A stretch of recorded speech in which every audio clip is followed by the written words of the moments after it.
Australia ప్రధాని Anthony Albanese 3 days visit కోసం ఇండియాకి వచ్చి వెళ్ళారు. 2017 తర్వాత ఆస్ట్రేలియా ప్రధాని భారత్ రావటం ఇదే తొలిసారి, దాదాపు 6 సంవత్సరాల తర్వాత. India 5th largest economy, Australia 14th largest economy. Modi గారు ఇంతకుముందు ఆస్ట్రేలియా గురించి ఒక మాట అన్నారు. భారత్ ఆస్ట్రేలియా సంబంధాలు అనేవి shared values, shared interest, shared geography, shared ఆబ్జెక్టివ్స్తో ముడిపడి ఉన్నాయి.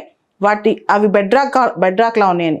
అంటే ఇండియా ఆస్ట్రేలియా రిలేషన్స్ అనేవి దేని మీద ఆధారపడి ఉన్నాయంటే మన యొక్క సమిష్టి విలువలు, సమిష్టి యొక్క ప్రయోజనాలు, తర్వాత సమిష్టి భౌగోళిక అవసరాలు అండ్ సమిష్టిమైన లక్ష్యాలు కూడా మనందరం ముడిపడి ఉన్నామని చెప్పారనమాట భారత్ అండ్ ఆస్ట్రేలియా. మనకు తెలుసు లాటిన్ అమెరికా మనకి డిస్టెంట్గా ఎంత దూరం చేసుకున్నాం, అంత దూరం అయిందో. ఆస్ట్రేలియా కూడా కొంతవరకు మనం డిస్టెన్స్తో చూసుకుంటే కనుక కొంత దూరం అనే చెప్పుకోవచ్చు. బట్ స్టిల్ ఇప్పుడు ఇండియాకి ఆస్ట్రేలియాకి ఒకరికొకరు చాలా ఇప్పుడు ఆవశ్యకత రోజు రోజుకి పెరుగుతుంది. దానికి ప్రధానమైన కారణం భారతదేశం ఇంతకుముందు ప్రాంతీయమైన శక్తి, మన రిసోర్సెస్ కానీ మన శక్తి, మన ప్రాబల్యం సౌత్ ఏషియా రీజియన్లోనే ఎక్కువ ఉండేది. అయితే ఇప్పుడు మనం ఒక గ్రేట్ పవర్ అవుదాం అనుకుంటున్నాం.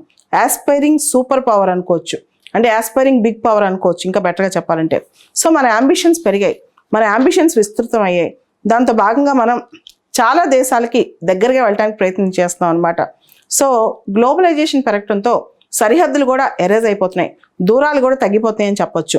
దానిలో భాగంగా ఆస్ట్రేలియన్ ప్రధానమంత్రి భారత్ విజిట్ అనేది చాలా ప్రాముఖ్యత సంతరించుకుంది. ముఖ్యంగా ఆయన అహ్మదాబాద్ విజిట్ చేయటం, గాంధీ గారి ఆవశ్యకత గురించి మాట్లాడటం, మోడీ గారు ఆయన ఆస్ట్రేలియన్ ప్రధాని కూర్చుని క్రికెట్ మ్యాచ్ చూసి అదొక డిప్లొమసీ అని చెప్పొచ్చు, సాఫ్ట్ డిప్లొమసీ లేదా క్రికెట్ డిప్లొమసీ. ఎందుకంటే పీపుల్ టు పీపుల్ కాంటాక్ట్స్లో స్పోర్ట్స్ చాలా కీ రోల్ ప్లే చేస్తాయి. ముఖ్యంగా దానివల్ల సాఫ్ట్ పవర్ పెరుగుద్ది, గుడ్ విల్ పెరుగుద్ది అనమాట, నమ్మకం కూడా పెరుగుద్ది. దాంతోపాటు మీకు తెలుసు దాదాపు 7 లక్షల మంది ఇండియన్స్ ఆస్ట్రేలియాలో ఉన్నారు, ఇండియన్ డయాస్పోరా ఆస్ట్రేలియాలో ఉన్నారు.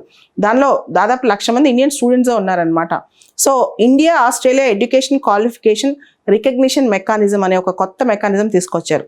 భారత్ ఆస్ట్రేలియా విద్యాపరమైన క్వాలిఫికేషన్స్, అక్కడ ఎడ్యుకేషన్ని మనము వాళ్ళు రికగ్నైజ్ చేసుకోవడం mutual recognition of higher education or qualification అనమాట. ఎందుకంటే అక్కడ చదువుకున్న వాళ్ళు మన వాళ్ళు చాలా మంది వెళ్ళి చదువుకుంటున్నారు కాబట్టి వాళ్ళ యొక్క ఎడ్యుకేషన్ క్వాలిఫికేషన్స్, వాళ్ళ సర్టిఫికేషన్ మనం రికగ్నైజ్ చేయడానికి నుంచి స్కీమ్ తీసుకొచ్చారనమాట. దాంతోపాటు మైత్రి స్కాలర్షిప్స్ అని చెప్పి ఇండియన్ స్టూడెంట్స్కి ఆస్ట్రేలియా ఇస్తుంది అనమాట. దాంతోపాటు 2 Australian universities independent foreign campuses గుజరాత్లోని గిఫ్ట్ సిటీలో పెట్టబోతున్నాయంట, వరల్డ్ క్లాస్ ఇన్ఫ్రాస్ట్రక్చర్తో. So independent foreign campuses Australian universities పెట్టడం కూడా గొప్ప విషయం అని చెప్పొచ్చు. దాంతోపాటు క్రికెట్ అనేది ఇండియా ఆస్ట్రేలియా మధ్య చాలా కీలకమైన పాత్ర. మీకు ఆల్రెడీ చెప్పాను, క్రికెట్ మ్యాచ్ ఇద్దరు కలిసి కొంతసేపు చూశారు, ఇండియన్ ప్రధాని ఆస్ట్రేలియన్ ప్రధాని అని. దాంతోపాటు చాలామంది ఆస్ట్రేలియన్ ప్లేయర్స్ మన ఐపీఎల్ ఆడుతుంటారనమాట. ముఖ్యంగా బీసీసీ అనేది మనకు తెలుసు వరల్డ్స్లోనే one of the richest cricket board. So దీనిలో ఆడటం వల్ల వ్యూవర్షిప్ పెరుగుద్ది, ఆస్ట్రేలియన్ ప్లేయర్స్కి రెవెన్యూ కూడా పెరుగుద్ది అనమాట. India Australia comprehensive economic cooperation agreement అనేది 2023 చివరాఖరికల్లా పూర్తి స్థాయిలో సంతకం పెట్టుకుందామని నిర్ణయించుకున్నారు. Almost CECA comprehensive economic cooperation agreement అనేది మన మధ్య జరగబోతుంది అనమాట. ముఖ్యంగా కోవిడ్ అనంతరం, పోస్ట్ కోవిడ్ వరల్డ్ ఆర్డర్లో India Australia economy and trade అనేది రెండు దేశాలకి చాలా అవసరం. అండ్ భారతదేశం 2019లో అనౌన్స్ చేసింది రీజనల్ కాంప్రిహెన్సివ్ ఎకనమిక్ పార్ట్నర్షిప్ ఆర్సీఈపీలోంచి బయటకు వచ్చేస్తున్నానని. జపాన్, ఆస్ట్రేలియా ఈ విషయంలో ఇండియాని చాలా ఒత్తిడి పెట్టాయి. ముఖ్యంగా ఆస్ట్రేలియా కూడా ఇండియా ఖచ్చితంగా ఆర్సీఈపీలో కంటిన్యూ అవ్వాలని అనుకుంటుందన్నమాట. దాంతోపాటు ఆల్రెడీ మనం India Australia economic cooperation and trade agreement అనేది ఒక ఎర్లీ హార్వెస్ట్ అగ్రిమెంట్ టైప్లో ఒకటి ఆల్రెడీ లాస్ట్ ఇయర్ మనం సైన్ చేసుకున్నాం. అది 2023 జనవరి 1 నుంచి అమల్లో ఉంది. ఒక టెంపరీ అగ్రిమెంట్ లాంటిది India Australia economic cooperation and trade agreement అనమాట. సో ఈ అగ్రిమెంట్ వల్ల ఆస్ట్రేలియా ఇండియాకి ఎక్స్పోర్ట్ చేసే దానిలో 85% టారిఫ్ ఫ్రీ అనమాట. అలానే ఇండియా ఆస్ట్రేలియాకి ఎక్స్పోర్ట్ చేసే దానిలో 96% టారిఫ్ ఫ్రీ అనమాట. ఈ అగ్రిమెంట్స్ వల్ల, ఈ కాంప్రిహెన్సివ్ ట్రేడ్ అగ్రిమెంట్స్ వల్ల దాదాపు మీకు తెలుసు ఇండియన్ పాపులేషన్ 1.4 బిలియన్ పాపులేషన్, 140 కోట్ల పాపులేషన్ ఉన్న ఒక దేశానికి, దేశంలో ఉన్న మార్కెట్స్కి ఆస్ట్రేలియాకి యాక్సెస్ దొరుకుతుంది. అదేవిధంగా Malabar joint excess India, Australia, America and Japan conduct చేస్తాయని మనకు తెలుసు. ఈ Malabar joint exercise first time Australia host చేస్తుందంట. ఇది కూడా గొప్ప విషయమే ఇండియా ఆస్ట్రేలియా రిలేషన్లో. And India is a top, Australian ప్రధాని 2-3 వ్యాఖ్యలు చాలా నీట్గా ఇండియా గురించి, ఇండియా రిలవెన్స్ గురించి మాట్లాడారు. ఒకటి, India is a top tier security for Australia. Australia భద్రతలో ఇండియాకి కీలక పాత్ర ఉంది. అదేవిధంగా ఇండో పసిఫిక్ రీజియన్ విషయంలో ఆస్ట్రేలియన్ ప్రధాని చెప్పిన మాట ఏంటంటే open, inclusive, prosperous, rule based world order particular in the Indo Pacific region. Indo Pacific ప్రాంతం కాపాడటానికి దాని యొక్క భద్రతలో ఇండియా కీలక పాత్ర. ముఖ్యంగా చైనా ఈ మధ్య ఆస్ట్రేలియా పైన కూడా కాలు దూవుతుంది. ముఖ్యంగా ఈ మధ్య ఆస్ట్రేలియా, యూకే, యుఎస్ ఆకస్ అని చెప్పి ఒక సెక్యూరిటీ అగ్రిమెంట్ చేసుకుంది. దాని తర్వాత చైనాకి ఇంకా ఆస్ట్రేలియా మీద బుల్లింగ్ స్టార్ట్ చేసింది అనమాట. సో చైనాకి చెక్ పెట్టడానికి కూడా ఆస్ట్రేలియాకి భారత్ కావాలి. సో దాంతోపాటు కోవిడ్ తర్వాత కోవిడ్ టైంలో అర్థమైంది సప్లై చైన్ మీద పూర్తిగా చైనా మీద ఆధారపడకూడదు సప్లై చైన్స్లో. So supply chain resilience initiative అని చెప్పి ఆస్ట్రేలియా, ఇండియా, జపాన్ కలిసి చేసుకున్నారనమాట. అది కూడా ఇంపార్టెంట్. మోడీ గారు ఈ ఆస్ట్రేలియన్ ప్రధాని విజిట్లో పర్టికులర్గా రైజ్ చేసిన అంశం ఏంటంటే ఆస్ట్రేలియాలో pro Khalistan groups Hindu temples మీద అటాక్ చేయటం. ముఖ్యంగా కొన్ని దేశాల్లో చాలా పవర్ఫుల్ పంజాబీ డయాస్పొరా ఉంది.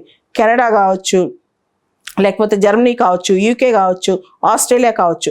కొన్ని దేశాల్లో అయితే ఖలిస్తాన్ సంబంధించిన రెఫరెండం కూడా పెట్టుకున్నారు, ఆ ప్రో ఖలిస్తానీ మొత్తం పంజాబీస్ అనమాట. దీనిలో దేశాలు ఎప్పుడు కూడా ఇలాంటి వాటికి సపోర్ట్ చేయకూడదు వేర్పాటువాదానికి అని చెప్పి అన్ని దేశాలు భావిస్తుంటే, కానీ కొన్ని దేశాల్లో టాసిట్గా సపోర్ట్ జరుగుతూనే ఉంటుంది అనమాట. దీనికి సంబంధించి తను ఈ విషయంలో పరిశీలిస్తానని, ఇండియన్స్ యొక్క భద్రత ఆస్ట్రేలియాలో కాపాడుతానని చెప్పి కూడా ఆస్ట్రేలియన్ ప్రధాని చెప్పడం జరిగింది. ఇండియాకి ఆస్ట్రేలియాకి ఆల్రెడీ లాజిస్టిక్ అగ్రిమెంట్ కూడా ఒకటి ఉందన్నమాట. మనం బేసికల్గా అగ్రిమెంట్ గురించి చెప్పుకోవాలంటే అమెరికాతో మనకి లెమోవా, బెకా ఎలా ఉన్నాయో ఆస్ట్రేలియాతో మనకి లాజిస్టిక్ అగ్రిమెంట్ ఉంది.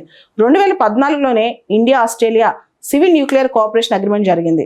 2016 నుంచి ఆస్ట్రేలియా మనకి యురేనియం సప్లై చేస్తుంది అనమాట. దాంతోపాటు ఇండియా, ఆస్ట్రేలియా ట్రేడ్ అనేది లాస్ట్ ఇయర్ చూస్తే $27.5 బిలియన్ ఉంది. దాన్ని వచ్చే 5 ఏళ్లలో $50 బిలియన్ చేయాలని చెప్పి టార్గెట్ పెట్టుకున్నారు. ఈ comprehensive economic cooperation agreement sign అయిపోతే ఈజీగా మనకి $50 బిలియన్ ట్రేడ్ అనేది పెద్ద అసాధ్యమైన విషయం అయితే కాదు. దాంతోపాటు ఆస్ట్రేలియన్ ప్రధాని ఆయన ఫస్ట్ ఫారెన్ లీడర్ అనమాట. మన INS విక్రాంత్ ఎక్కి దాన్ని బోర్డ్ చేసిన వ్యక్తి ఫస్ట్ ఫారెన్ లీడర్.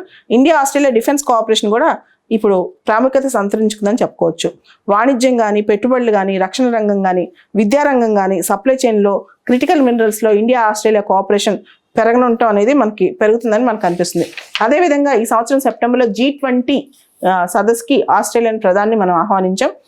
అదేవిధంగా ఈ సంవత్సరం మే ఆఖరిలో క్వాడ్ సదస్సుకి ఆస్ట్రేలియన్ ప్రధాని, భారత్ ప్రధాని ఆహ్వానించారు. సో ఓవరాల్గా భారత్, ఆస్ట్రేలియా సంబంధాలు ముందు చాలా మెరుగుపడనున్నాయని చెప్పొచ్చు. ఈ విజిట్ అనేది ఒక water shed movement. Anthony Albanese Australian prime minister visit ఒక వాటర్ షెడ్ మూవ్మెంట్ అని కూడా మనం చెప్పొచ్చు.